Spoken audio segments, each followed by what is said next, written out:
Hey everybody, welcome to TWIG 120. We are here with myself, Joe Kim, Mishka Katkoff, and Eric Kress. Adam is not with us this week, but for today, we're going to be covering 4 news articles. First, Zynga is building its own ad network, mulling M&A by Ad Exchanger. Second, Bad Robot looking to be the rare Hollywood and games success story by GI.biz. Third, Microsoft's head of cloud gaming, James Worksman, talks past, present, and future of gaming tech by GameRant. And finally, my take on Supercell in 2020 as we begin our second decade from Ilkka Pananen, CEO of Supercell from the Supercell blog. What's up, guys? We're all in weird locations. We're all like Eric is in his I want to call it Eagle's Nest, but that would be wrong. It's a gamer den, dude. It's all about video games. Well, it's the HQ. Yeah, it's lifting and games. That's what it's all about. Like a bike, a dumbbells, and a couple of beautiful images of games. By the way, the update on the 15 by 50 is my back got injured for the last 2 weeks, so I've been on hiatus. But that does not deter me. I am going to get this done, but I'm basically been stable for the last couple of weeks, so I need to get back into it this week because I think my back is back. Nice. Yeah, you should. Yeah. Jake can give you the Goggins book. What was it called? Unbreakable or something. That should motivate you a little bit. I tell you, the really scary part is I bought this super fancy bike, and the minute I did like a crazy 2-hour ride, which is a lot for me, my back and my knee just got shot. I'm like, I spent all this money on this freaking bike, and it may be the cause of all this pain and agony. So I'll be very sad. So, but we'll get back into it. And we'll keep going. Yeah. All right, gaming. Right. All right, let's just roll into it then. I guess we've got a bunch of updates, starting with me. First, The Verge is reporting that Microsoft is starting its xCloud game streaming through a web browser. And sources told The Verge that employees are now testing this web version of xCloud ahead of a public preview, so that should be coming up pretty soon. And this service will allow Xbox players to access not only through browser, but will open up xCloud to work on devices like iPhone and iPads as well. But currently, xCloud is available on Android. Second update, 3 months ago, PUBG Corp promised to launch PUBG Mobile for India. But according to the publication DNA India, PUBG Corp has no near-term plans to launch the game anytime soon. I think this is just them with speculation, but that it is true that I have not heard of any announcements in terms of PUBG for India. But I will say, if anyone from Craft On is listening, I can definitely recommend a very good studio you can partner with for India called Leela Games. So hit me up. Anyway, what is India's beef with PUBG? I'm sorry, I'm missing this. The context. It's not just PUBG. There were actually, I think, 114 apps that were basically banned as part of the ongoing sort of skirmishes and rivalry between India and China. There have been actually some physical confrontations on the border that led to a number of bans being out and things like that. Oh, so they're targeting Chinese specific apps. Yeah. Gotcha. Okay, sorry, I didn't know that. Third update, Forbes is reporting that according to Hasbro's latest earnings report, Magic: The Gathering had its best-selling year ever in the game's 27-year history. So Magic made $581.2 million in 2020, and that is actually up 27% from the year earlier in 2019. Why? No, the card game. COVID, dude. Yeah, the card game. But I wish they could find some success in interactive, but I just feel like this license is just never is destined for failure. Interactive, but man, these things just sell off the shelves. But how that's what I mean. It's a physical game. You have to go to a tournament. How does it succeed in COVID? I assume that also includes their digital revenues for Magic. There are a bunch of Magic games and stuff as well. And I know a lot of people that continue to play all the time. I mean, Magic's a fantastic game. But I do agree they could be doing better. Fourth update, IGN is reporting that Zynga will launch its unannounced Star Wars game by end of this year. And as we had reported before, Zynga did open a brand new Austin, Texas studio to develop the Star Wars game. And the other thing to note is that Zynga, in other reports, has stated that it has, quote, a mission of bringing AAA console visuals and deep, compelling gameplay to mobile platforms. So you can kind of imagine that the Star Wars game might be not just a mobile game, but might be more cross-platform, might be more like Genshin Impact. Dude, this feels, you know what this feels like? This feels like Raid. This doesn't feel like Genshin. But you know? but that would be too close to Galaxy of Heroes. Sorry, I mean, I'm not saying they've this got to have the some game. I'm just saying the gameplay, like it's just transferred to PC. You know, it's not like this is not going to be a Genshin type game. I just can't even imagine that. But we'll see. Yeah, PC SKU rather. Fifth update, AppsFlyer just announced a new product called Predict SK. Basically a service that appears to try to work within the confines of Apple's SK ad network and predict user behavior and do some type of attribution with just the data collected using SK ad network. So, that's very limited within the first 24 hours and with all the limitations imposed on by Apple. So I suspect a lot of devs are not ready. They're going to be caught pants down to try and optimize SK ad network. And so it does sound on the face of it like a potentially good offering. So folks who are interested, check that out. Sixth update, since the SEC started to push back on Roblox's form of revenue recognition, Roblox is now restated their financials, and that actually boosts the revenue. Before Roblox was, and we kind of talked about this on previous podcasts before, but they've been a little bit too conservative with how they recognize revenue and how long they defer, but also in terms of the types of IAP and how they classify what IAP to defer and what not to defer. Also, Roblox is now suggesting they will go public in March. And final update from me is that this Friday at 12 p.m. PST, we are getting a murderer's row of free-to-play game designers and experts joining me and Mitch Zamar to talk about how to fix Clash Royale. And we'll hear a lot of different opinions on what to do for Clash Royale. I'm sure it'll be chaotic, hopefully fun. And we'll see how this goes. And on top of that, I'm trying to convince Machinations.io to then take some of the best ideas and see if we can simulate what the impact of that would potentially be on Clash Royale. So if you are available, feel free to join us. I'll leave a link in the show notes. Somebody from Clash Royale should join this. This sounds like a job interview for the position. All right, let me continue with just one piece of news. So this marks a record year from Remedy, despite the company not releasing new games. So Remedy enjoyed its best year ever, with full year revenues up by 30% to 41.5 million euros. All this was achieved again without launching new games. So Remedy, if you guys don't know, it's a smaller AAA developer, independent developer. Their latest title, Control, was really well received across the world. A lot of nominations, a lot of categories wins. Previously, Alan Wake, Max Payne. So I'm highlighting it, even though I don't follow AAA, but they're literally like the neighboring studio here where I live. So I have to give them a shout out. And a couple of interesting things. They're working on Crossfire story mode. So they're really good narrative designers. They're also pretty good shooter designers because their previous games are shooters, and they're actually working on their first game as a software title called Vanguard. Is the reason that Remedy rates on this is because they're Finnish? I mean, is that the only reason we're talking about this? Yes. Control, yes. Yeah. Control they're literally. Close by.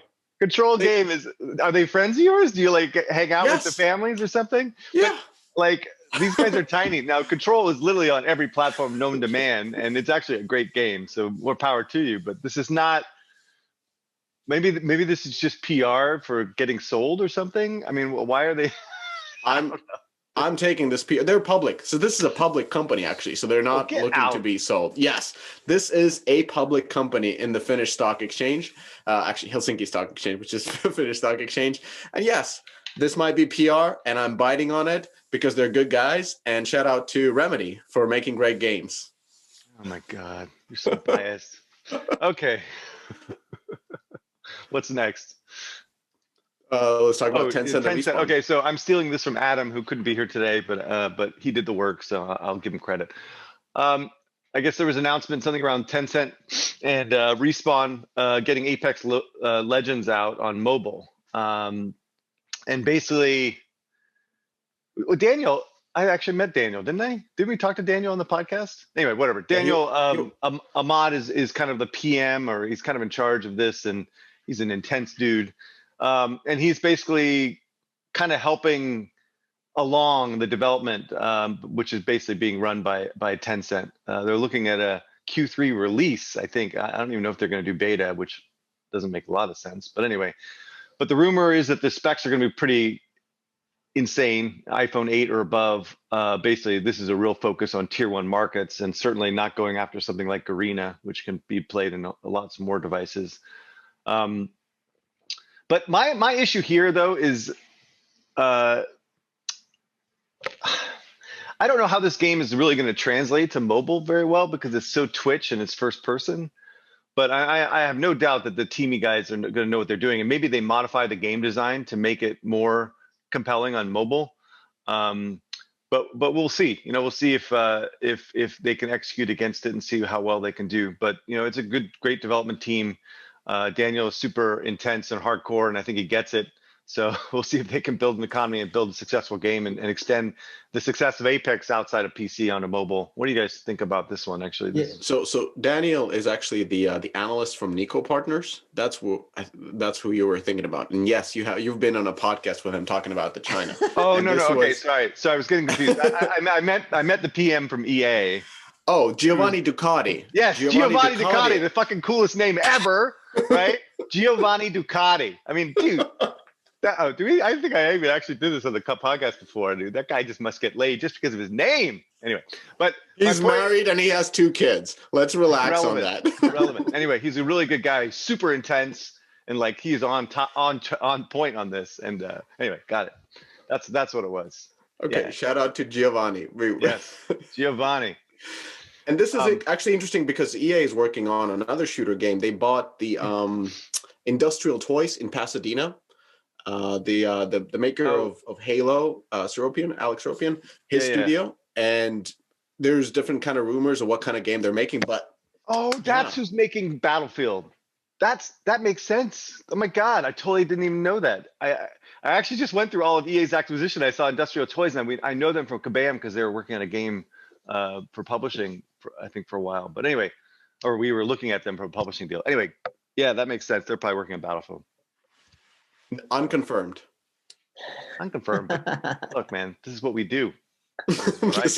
This is just a rumor, unconfirmed, but most likely working on a shooter since Industrial Toys worked on Morningstar or something like that, Something Star game. Great studio down in Pasadena, and Giovanni Ducati is down there in Beverly Hills. You just like saying the name, right? It just flows. I like Giovanni a lot. He's great. All right. Hopefully he doesn't listen to this podcast. All right. Moving on. All right. Rolling into the news. So first article, Zynga is building its own ad network, mulling M&A. So according to Ad Exchanger, Zynga CEO Frank Gibeau has stated that Zynga will build out its own ad network, including, quote, key components of technology, unquote. So basically are suggesting related to demand side, supply side, an exchange layer, and some type of attribution. Further, Gibeau stated, quote, we're also looking at acquisitions as a potential opportunity to accelerate in key areas and also potentially add scale to this initiative that we think will be powerful growth drivers for us in 2021 and beyond. Then CFO Gerard Griffin stated that its ambition is to have a, quote, a significant part, unquote, of its business go through its own network given Zynga's scale. And then finally, Bernard Kim, Zynga's president of publishing, also stated one of Zynga's biggest costs is buying ads to promote its games on other networks. So they want to capture some of that margin.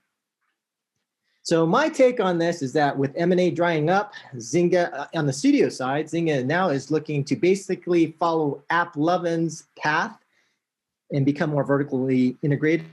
This announcement also really makes the Rollic acquisition make a lot more sense now. They were actually buying inventory for their upcoming ad network as well. Hence, this must have been in the planning for a while.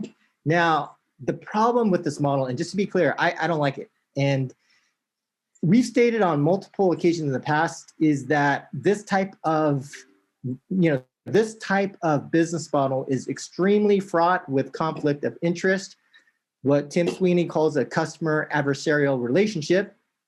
and the potential to do bad things, very bad things with the data from their customers on behalf of their own interests on the game studio side is pretty high.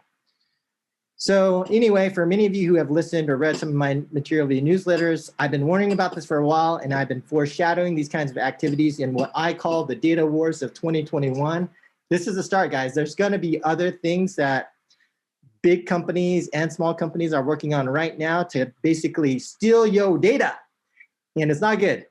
Any initiative in this area is generally not good, but you should be aware of what's happening. Some of the bad things you can do. One, you could use competitor data to inform ad creatives and figure out good games to compete against. And secondly, and probably more disturbingly, in a Clubhouse talk last week, a Zynga exec talked about a term I had until now not heard of called high frequency UA. Now, on the face of it, this term doesn't actually make any sense, unless maybe only thing that I can think of is if you own your ad network. So there is a concept that became popularized when Robinhood and the whole GME debacle kind of came to public light around various kinds of customer adversarial relationships, around high frequency trading, around what's called payment for order flow. And essentially, just to summarize this really quickly, like there's potential for Zynga, similar to how it happens in finance, to front run their customers, to take the customer data and use it for their own purposes. And so I would just say, this just generally is a bad idea. I'm not saying that Zynga is planning on doing bad things, but we've seen time and time again when big companies are put into positions with access to data that they could use to gain unfair advantage, it happens. Robinhood was fined $65 million for this. They've been fined for other things as well. And I think that even great companies like Amazon use their customer data to compete against their customers. Overall, I think this is good news for Zynga. And if you're a Zynga shareholder, probably good news. But for other people in the industry, for the ecosystem overall, kind of probably bad news. Right, but okay, before we move on from that, like Robinhood, their whole business model was doing what you're describing, right? Their whole idea was no commissions for the easy trader, and then they sell their data. Why did they get fined? Because they were claiming that they weren't, right? I see. It's a sketchy business model. I would agree. I feel like, won't Apple just shut this shit down though? Like not allow this to happen on their phones? AppLovin's doing this right now. I mean, we just talked about their acquisition of Just last week, and that's the other thing. I would say, like, if you're Zynga, their next move, my guess for their next move is probably an MMP. So I would say, look at AppsFlyer, look at Tenjin, look at, some of these. I mean, they're probably going to make a move. Well, I don't know. I would say it's probably better for them to kind of wait for valuations to kind of come down after post IDFA and see what they can get that makes sense. At a fire sale, but we'll see. All right, let's take a step back. So Zynga exec that you're quoting is not actually an executive, and without talking. So let's not. Yeah, but we're not gonna identify. But I have a hint, even though I'm not spending as much time on Clubhouse. That is not an executive, but anyways, and yeah, but that's the thing is executives are the ones that are all buttoned down, right? So these other guys are the ones that loose lips, sink ships type thing, right? By the way, anyone who I try to talk to at Zynga, it's like code red. No talk. Okay, so AppLovin is building a self-sufficient advertising ecosystem to connect first-party properties. That we know. And Zynga in its Q4 earning calls last week said that they have an attempt to build an autonomous ecosystem across platform play and building an advertising network for that cross-platform play. So the goal is to connect their first-party titles with proprietary ad network and then project some of its content interaction onto platforms that aren't governed by Apple and Google, in a way circumvent the ATT. So in all simplicity, we've seen this happening already, and not talking about AppLovin, not talking about the acquisition. We've seen certain game types, game genres that rely on low DAU, high monetization games, so whale games, not moving off of mobile, but opening up SKUs on PC for it. So we've seen Plarium with Raid. That's a good example. That Russian game that is doing SPAC, Hero Wars. Hero Wars is doing that one as well. Scopely, they released something around Star Trek that is also web-based. Most likely they will take their 4X games as well as their RPG games to PC. It just makes sense to open up that web SKU. So what that essentially, I'm not going to, talk about what it could mean, how shady it is, bring in Robinhood to this. What I'm saying is that it's going to be change of the strategy of the company, because they won't be buying companies for premium to make more EBITDA like they used before. They will most likely invest more into their central organization, because running all this cross promotion, building a central infrastructure to operate an internal ad network and the BI around it, that's going to be a pretty heavy lifting. That's going to be most likely done out of San Francisco. And then in addition to that, the studios will have to create and actually operate web SKUs, which will increase their overhead. So think about like Puzzles and Empires. Now they have a web SKU that they have to update at the same time. So there's probably a web team doing that. It's a smaller team, but still that grows the overhead.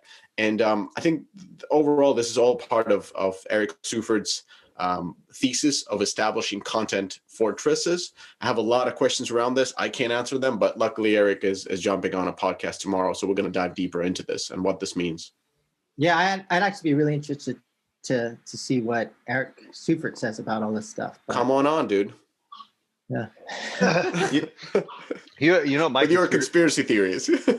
Here's my latest conspiracy theory: is that Eric Seifert is out there talking about the epic, apocalypse of IDFA, right, and how it's going to just destroy everybody, right? He's been saying this for months and months and months. I don't know if he actually believes it. I think what he's doing is trading the opposite, right? He's buying all the companies in his personal account, because when IDFA happens, it's not going to be that big of a deal, right? And then he's going to make gazillions, right? So it's brilliant, right? It's like the Y2K thing, right? All the consultants got tons of money because they're saying this is going to be the worst thing in the world for the world. Everything's going to crash, right? So they got paid all this money to like consult on Y2K, and then nothing happened. I think that's my latest conspiracy theory with Seifert. But let's talk about that in the next Growth Triggers.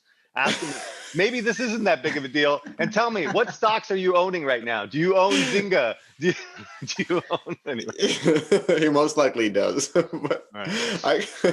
I'm just kidding, Eric. Yeah. Just relax. Okay. The next one. Microsoft's head of cloud gaming, James Gertzman, talks present future of gaming tech. And I actually met James when he was at PlayFab before he got acquired by Microsoft at E3 or something, or GDC or something. But anyway, nice guy, really smart. Really small industry, obviously. So basically, he describes how how games have become like a service, right? Which is obvious, right? With analytics, content, data on servers, etc. And you could use, a service like PlayFab to do leaderboards, matchmaking, analytics, content updates. And this is basically what PlayFab was building before they were acquired, and now they continue to do that. And the whole point of PlayFab's existence is to do the back-end stuff so that the game makers can do the fun bits, or the good bits, as people have said. So, example he was giving was the flight simulator using real-time weather and satellite data to manufacture the worlds, which could not be possible without using the cloud. And I think this is kind of where he got interesting, was that he's like, why not create a world like the GTA or Red Dead and then license out or use that world in different game executions, right? He felt like it's kind of a waste of time and effort and money to build an entire world for just one game, right? So kind of like a back lot of a studio or something. So yeah, rather than wasting all this massive development, why not leverage it outside of, or build worlds that can be leveraged outside of the existing game that you're building, which I thought was quite cool. And then he starts talking about how cloud enables things like Among Us. Like back in the day, if Among Us was built on their own servers, they would have 2 or 3 servers and it would just crash and it wouldn't have been able to scale. But with cloud, it's almost automatic in terms of scaling. So, and that's how these type of games can thrive in the day.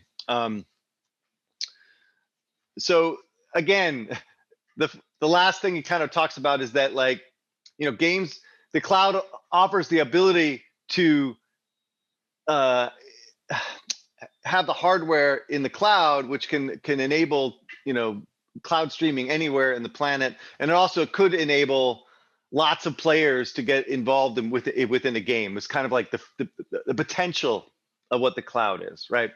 So anyway, I thought this is a really interesting article because it kind of lays it out in a very, very relatively boring fashion. It's not so hyperbolic as a lot of the other stuff when related to the cloud, because I do think the cloud has enabled amazing things in games, player-generated content, unlimited scalability, social features, leaderboards, all that stuff that makes games super compelling, right? And I totally agree with that.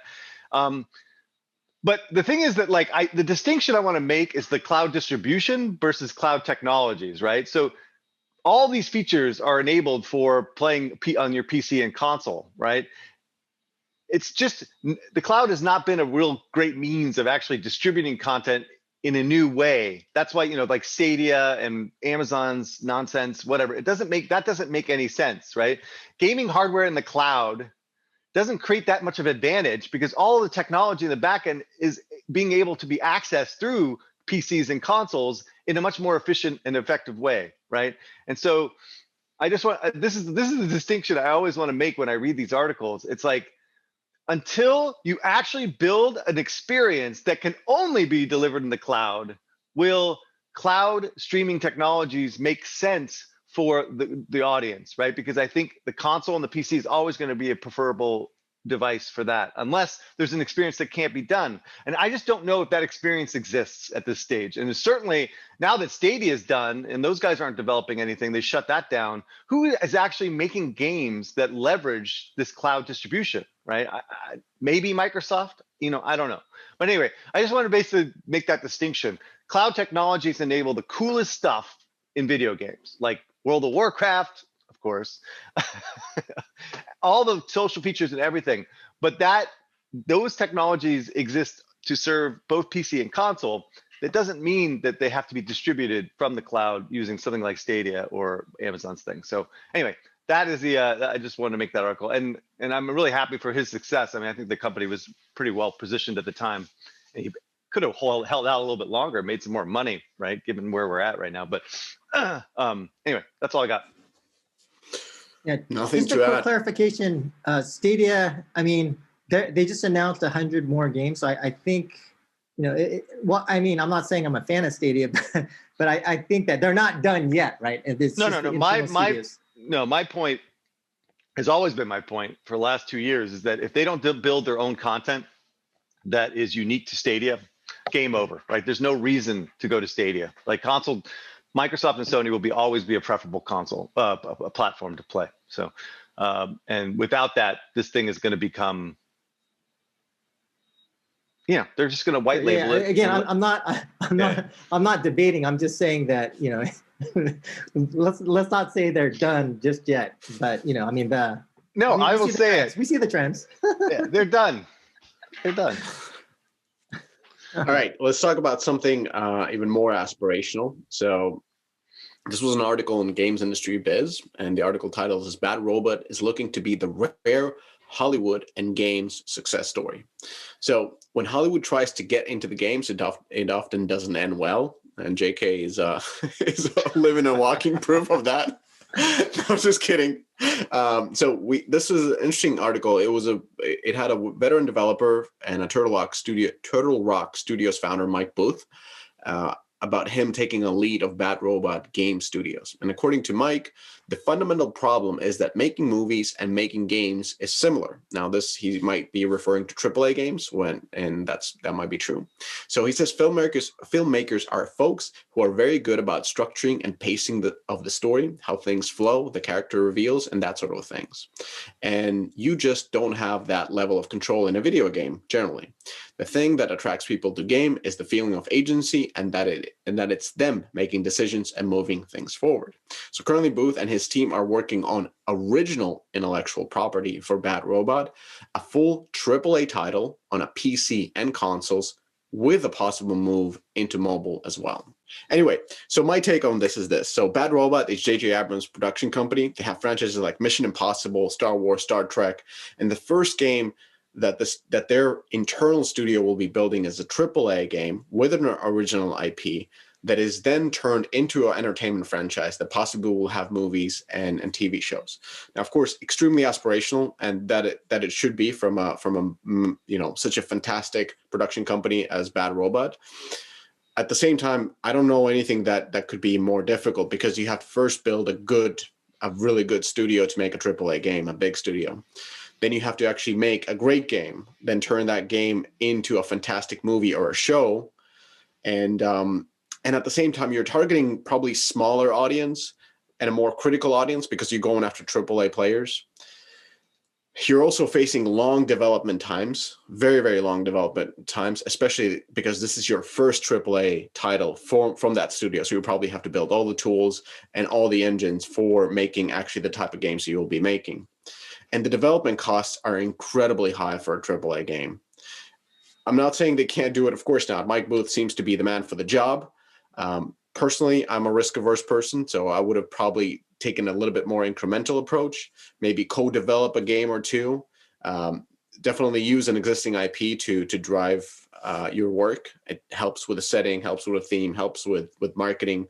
That would allow them to get them reps in and kind of ship together, and then go after this big kahuna, that massive game that you develop that turns into an entertainment IP. But again, I don't know what I'm talking about, because I haven't worked in Hollywood, unlike my man JK here, previously a senior vice president at NBC Universal. So what's your take on this? Like, you've been on the other side of the table, and you guys were actually doing that. You were publishing, you were working with you were doing co-development. So what's your take? Am I totally wrong? Is this the sort of approach you need to take? So my own personal opinion is that I think that what makes a lot of Hollywood studios or studio executives successful, I don't think doesn't work in game studios. But I will say this, the model in terms of licensing IP and that sort of thing, like, we've seen that time and again, that applying the right IP to the right gameplay actually makes a lot of sense. And I think that model will continue to be successful. But like this approach, like having a studio in LA and then having them create a great game, I mean, then that's just a function of who the creators are, right? Do they have a world-class team that can do that at the significantly higher cost structure in LA? And with all of that, like the people in Silicon Valley, you're surrounded by a lot of Silicon Valley people, and then you're also surrounded by the Silicon Valley kind of approach and way of doing things. And in LA, you're also surrounded by the LA way of doing things, which is generally like super high costs, a lot of storytelling, a lot of BS, blah, blah, blah, blah, blah, a lot of nonsense, which is generally not good for a game studio. So I think that you're already starting with a couple of, anchors on your legs trying to build a great studio in LA, in my opinion, just because of some of those issues. So I kind of agree with you, kind of more incremental approach, going from licensing to game rather than trying to build a great game. Because then what does a Hollywood studio add to that, right? Not I much. was mainly saying co-development. Like, I understand they want to do more than maybe co-development where they have a partner studio. And but by the way, LA has better game studios than San Francisco, hands down. Respawn, I'm not Sony arguing Santa that, Monica. but So when you look at look at the global stage, right? Yeah, I've been against development in San Francisco for 10 years. Like, you're not, but look what's happening in China, right? The content cadence, the quality, the cost structure. So when you're talking about trying to be globally competitive, you're not. So then it depends on, and why is LA successful? Because you've got great brands and IP, like League of Legends, and so you're able to leverage the IP, and you also have great creators, right? So a lot of the ex-Blizzard guys and guys with incredible talent, but then you have to aggregate those people, and you have to make a team, and you have to also fund them with a shit ton of money, because those guys are not cheap. Yeah, that was exactly my point, in the sense that this will eat a lot, like this will have a lot of cost before it sees daylight, because the production is so long and because the need for people is so long. And that's why I consider it as a risky approach for the first title. And when you're building a new game, that's, to your point, it takes a long time. Like, look at the typical development cycle at Blizzard, right? 6 years.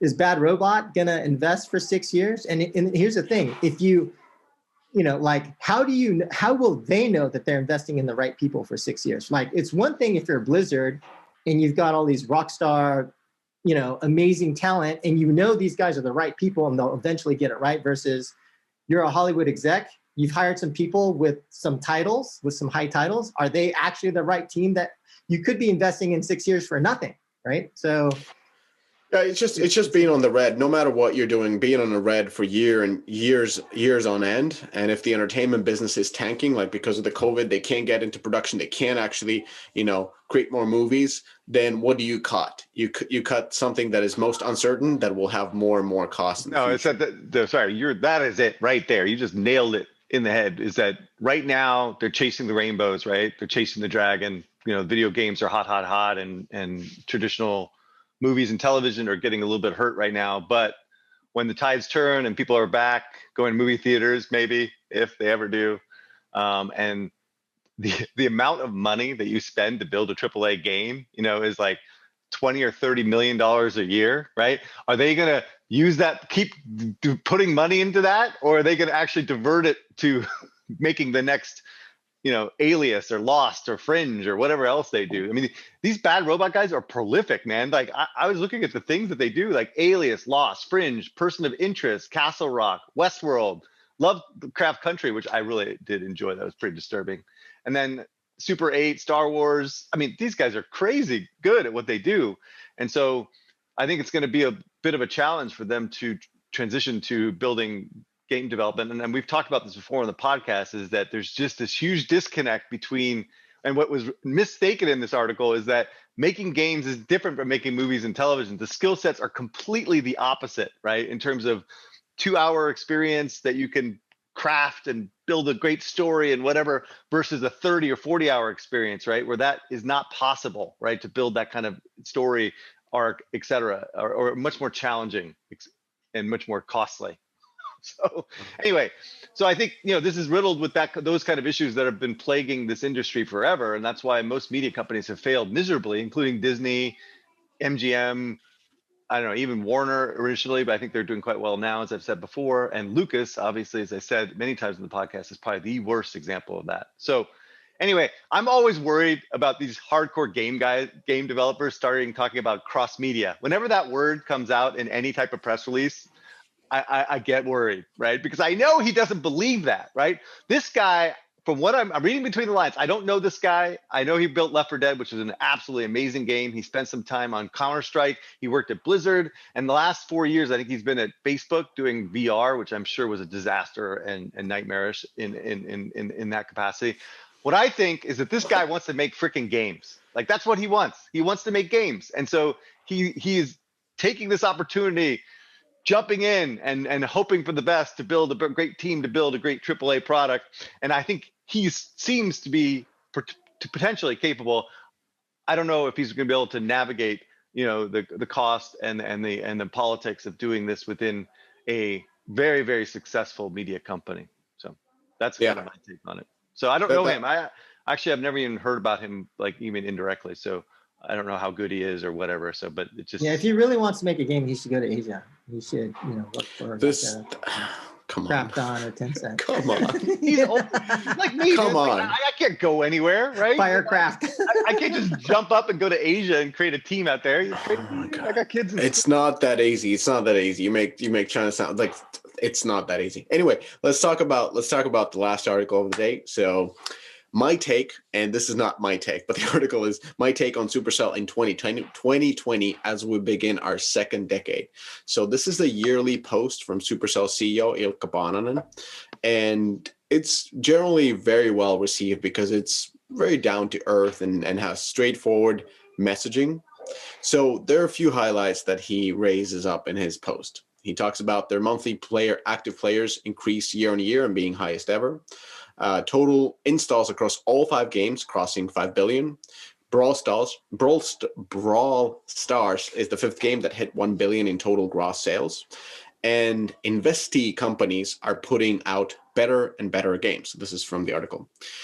He talks about the work from home being a big change for teams that used to work in cells and praises the lack and are praising lack of processes. So Supercell notoriously doesn't like any kind of middle management and that kind of stuff. People work together, they're really fast, almost like a startup-y like atmosphere, and now you're working from home. That's a big change for that type of organization.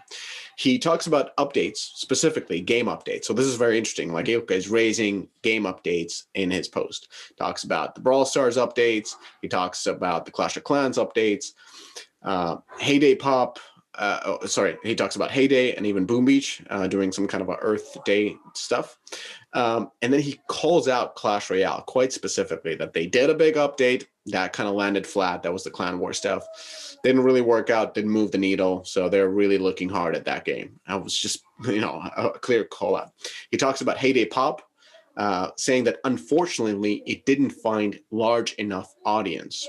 Interesting reason for termination of the game, because it was a very good game, and as we analyzed before, Heyday has tremendous amount of downloads, but it's just an old game, and they never really invested into the brand. So it's clear that the brand didn't resonate, but also kind of confusing. But because I would assume that it wouldn't be that difficult to get players for this type of game, considering what kind of other puzzle games there are in the market. So I don't know if they could have searched better. What? Mr. Mishkov, come on, dude. Anyway. No, hold on. You can't just say that. Look, like the game wasn't monetizing well enough to spend against, and they likely were not getting the organics they're used to with their games, right? So when Plarium and Playrix and Peak and all these guys, even freaking Zynga, come out with a mobile game for puzzle game, they're crushing it, right? Because in theory, they're actually earning their money back as they spend, and they just didn't see that with this Heyday Pop. So it wasn't that great of a game, right? And it wasn't competitive in terms of monetization with the rest of the ecosystem. Otherwise, they would have kept the game. It's difficult to say. It's difficult because Supercell hasn't used to compete in this type of UA. Right, but the competitive UA, puzzle games have become super competitive in UA, right? Like in terms of scaling, there's so many competitors coming out with games, and if you're not competitive on the product, you're not going to be competitive in UA, right? And sometimes you can be less competitive on the product, but really competitive in the UA, and you actually win in the market. So in that way, maybe they just didn't feel comfortable with the profitability of the game on an ongoing basis compared to someone like Play. Fine, right? But it didn't monetize as well as the other games revenue per download wasn't in that sense the same level. But here's my thing. This is why I'm pointing this out. Making a puzzle game for Supercell never made sense to begin with, right? Why they're doing that? We called out why it didn't monetize.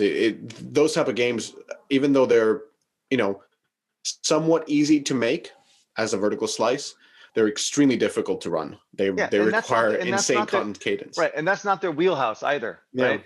And so I actually, I don't know. I'm as a consultant for the day for Supercell, I think they should try to reinvent Heyday or do something like on the simulation side. That's kind of what they're doing, or keep building cool course stuff that they do. Yeah.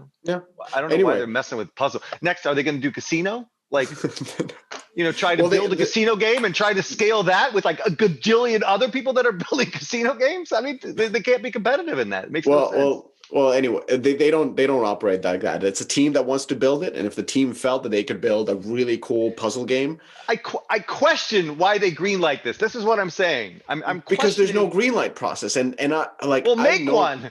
Supercell has been talking about building a Heyday puzzle game since Heyday launched. That's how long it's been. Sorry, I'm interrupting. Anyway, let me go through. Everyone says I'm a jerk because I talk smack about Supercell, right? Well, come on, like that's what my job is to pick them apart.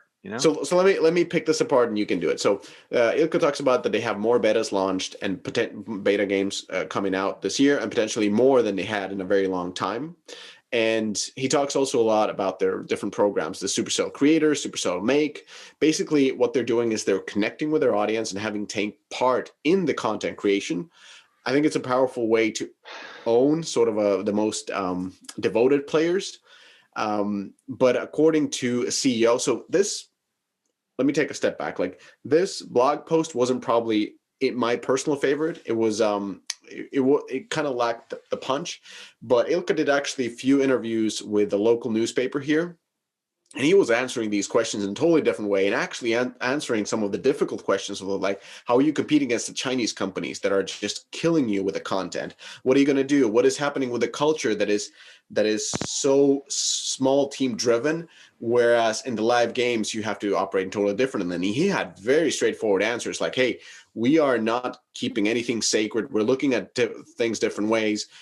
We are discussing about maybe live games should be run differently as the new games. But we don't want to lose what we're good at versus, but we understand where we need to develop. And those discussions are ongoing in the company. So that his interviews were really good. And it's kind of sad that they didn't come in the blog post.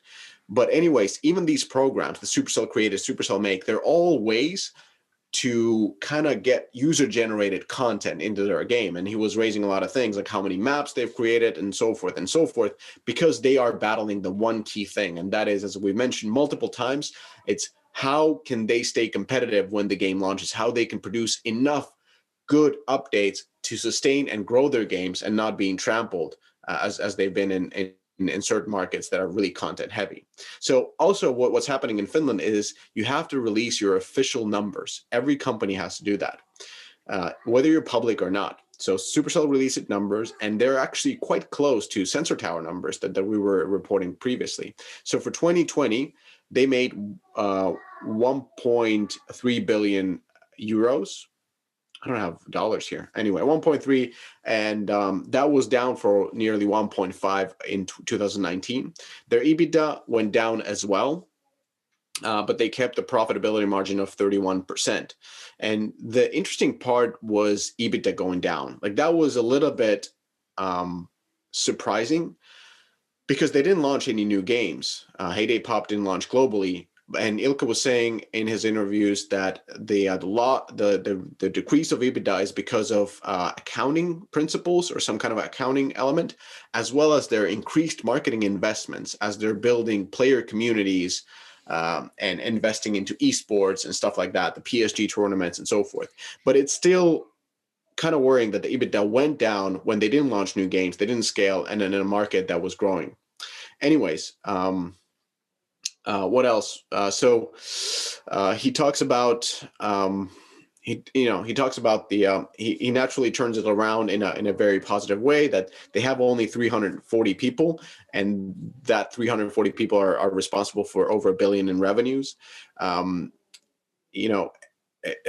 let me go through all my notes. I don't want to take too much stuff. So overall, like I want to just summarize it that I'm personally bullish about Supercell, and I know JK is as well, because they're good at something. They're really good and probably best in the world at something that nobody else is great at, and that is making new games. They also have really, really good people. So when you consider the talent they have in the company and the retention rate of that talent, it's probably the best in the industry as well. There's also no significant hit coming in from IDFA deprecation because their UA hasn't been the same type of a programmatic sniper shooting as it has with other companies. It's more like carpet bombing, taking all the channels and using a lot of top of the funnel. They've invested into that, and that's actually going to be very helpful for them going forward. They're also invested into not only these platforms for content creation, but they've invested in things like Supercell ID, which is a great tool for cross promotion and launching their whatever they want to do with user ID going forward. And then the fact that, as we discussed before, the fact that they're getting a new lead for Clash Royale and talking very openly about live ops, the need of live ops, the size of Chinese teams, and who knows better the size of Chinese teams than Supercell, that not only operates in China, but it's owned by Tencent and gets all the information needed to do whatever they need to do in order to modify their organization to succeed. And the word on the street is, finally, the JK's favorite thing, word on the street is that the new games in the pipeline are absolute fire. Like something really cool is coming out this year. So that's what I'm hearing in the cold streets of Helsinki. So that makes me feel really bullish about this. And my take on all of this is the same. I think live teams should be different than the new game teams. I think it should be a totally different organization because it's 100% different job. That's what it is. I think the live team owners need to have a clear P&L focus. I think they need to explore more with external development that would allow their internal teams to stay relatively small and leverage external development studios to create more content so that they hold the creative vision, they hold everything, but they have a content treadmill somewhere else. I think the teams for the live teams could grow a little bit. I think Brawl Stars being run by 30 people is kind of ludicrous, to be honest, and they could do probably so much more with a little bit more people. And I also think that as you're thinking about this, on-site marketing naturally should be, in my opinion, in the teams. And I think they should align, like, I don't know their incentive systems. I know that they're great, but whatever they have, it should be more likely aligned towards rewarding in different ways. Maybe the game growth should be rewarded in a different way than launching new games and operating on prototypes, so that they get probably the best talent to work on the live games. But if everything is equal, then I always want to be making a newest, coolest prototype for the company. I don't want to be running a live game and have all that pressure on me. I want to be just doodling around and creating a new fun core games and having fun. If I'm getting paid equally, then I would be running, a 24/7 game, of course. So I don't know what their incentive system is, but I would skew it towards live games. And investment strategy is the last piece. They kind of raise a couple of games that are done great or have launched new games. It was kind of confusing because they're talking about Space Ape launching some kind of music game. I haven't played it. Might be great, but it's kind of weird. They talk about Frogmind, which they acquired before, and they made Badlanders and all kind of cool. Like, it's an indie game studio, and now they're doing some kind of a coding platform, a no coding game, and stuff like that. So it wasn't that they. I think the Metacore is the only one that is really launching a game that is scaling. Everything else is kind of a weird thing to raise. But overall, I criticized their investment strategy before, saying that they should have invested into companies like Small Giant, for sure, just acquiring that, and they would have gotten scaled. But taking a step back and really thinking about what the core competence of Supercell is, it's not live ops. It's not UA. I think they wouldn't have done nearly as well as Zynga with Small Giant. It would have been a wrong acquisition. So they should invest these small studios and be like, hey guys, you like to make games? Guess what? We're the best at making new games. Let us help you out to make new games, because that's what we do. So yes, go ahead, invest into these small companies with talented people and do what you do best. That horse has left the barn, dude. There's no one else to acquire. They should have done that like 10 years ago or 5 years ago. They could have acquired anybody. They could have acquired Peak. Peak has a similar type of model of small teams grinding the coulda, woulda, shoulda, right? I mean, but it would have broken their culture. Like, it's not their core competence. We can see it. They're not the best at UA. They're not best at live ops. Let me summarize this in 3 points. 1, the revenue was flat and the profit was down worse than revenue in 2020. Arguably one of the biggest years in mobile, and arguably one of the best years for established players to grow, right? Except for King, right?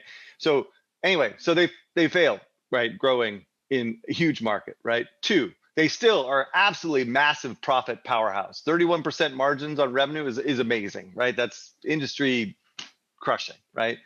They still are making amazing games, right? And so that's what their core competency is, making amazing games. Like growth through acquisition, managing multiple teams, live ops, not so much, right? And that's it.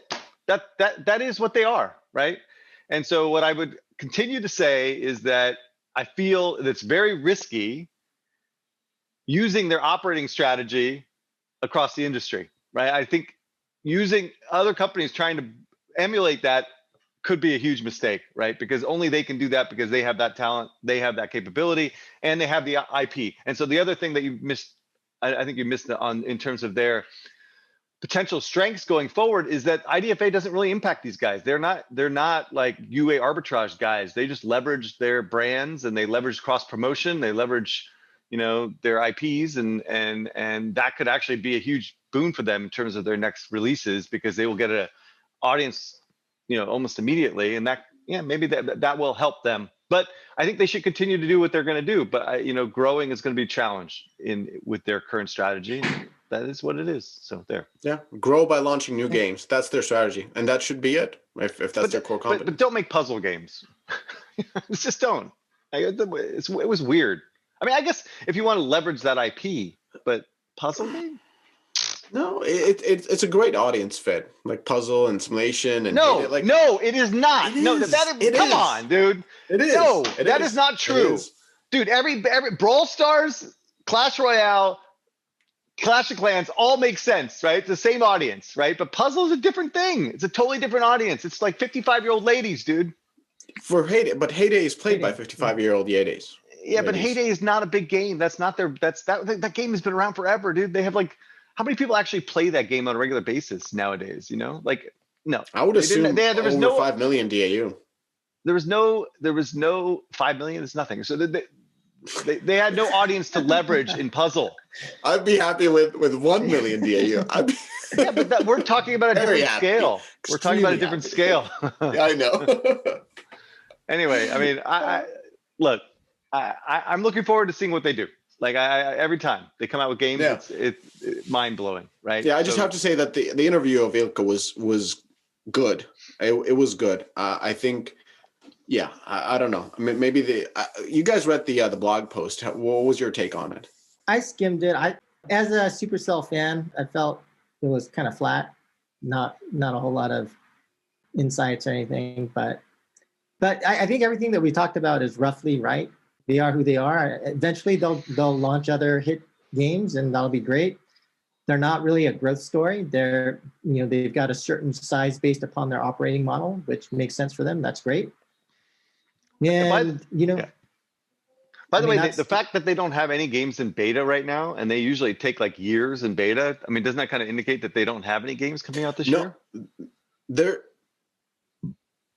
games are pretty fast through beta. Like Brawl Stars was the longest one. Normally they kind of slam. Oh, through. wait a minute. Nah, I'm gonna call bullshit on that, dude. Like Why? I remember. Oh my god, I'm forgetting the name. Clash Royale was a few months. Brawl Stars was Yeah, long. but Clash Royale came out blown up, right? And they struggled. Then they had to redo kind of the whole monetization design midstream, right? Which so it's kind of like an extended beta. Add content. What was the other like Clash of Clans style game? Which Boom Beach was in beta forever, right? Brawl Star was in beta forever. No, Brawl Stars is the I remember that. I was looking at it when I was at Kabam. Anyway, the point is that like any game that has not been announced or in beta yet, like even in this early, seems impossible to get out by the end of the year. But you're right, Eric. They redid the art on Boom Beach while it was in the in beta. Yeah. That was a live ops. That was a marketing thing to redo the art while in beta. Everything pretty much, like all the character art and everything. Yeah. Anyway, I look forward to seeing what they do. Yeah, I will definitely else? play it. Not much. Back to renovations.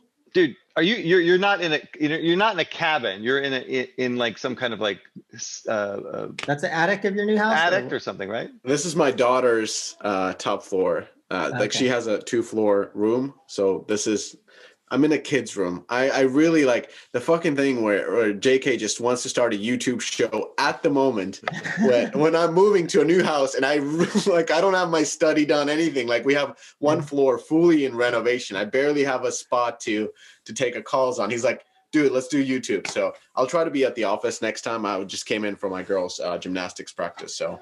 Dude, and by the way, Finland has absolutely amazing game developers, but what is wrong with the internet, dude? You always have problems with the internet. Like, how is it that it's not in a country as small as Finland doesn't have better internet, dude?